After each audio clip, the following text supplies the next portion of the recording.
تکلیفیں ہمیشہ گناہوں کی وجہ سے نہیں آتی۔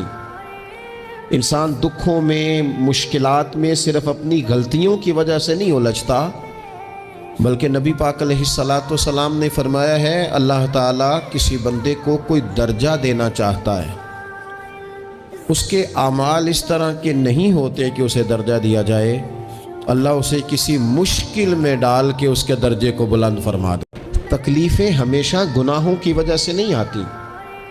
انسان دکھوں میں، مشکلات میں صرف اپنی غلطیوں کی وجہ سے نہیں الجھتا، بلکہ نبی پاک علیہ الصلاۃ والسلام نے فرمایا ہے اللہ تعالیٰ کسی بندے کو کوئی درجہ دینا چاہتا ہے، اس کے اعمال اس طرح کے نہیں ہوتے کہ اسے درجہ دیا جائے، اللہ اسے کسی مشکل میں ڈال کے اس کے درجے کو بلند فرما دے۔ تکلیفیں ہمیشہ گناہوں کی وجہ سے نہیں آتی۔ انسان دکھوں میں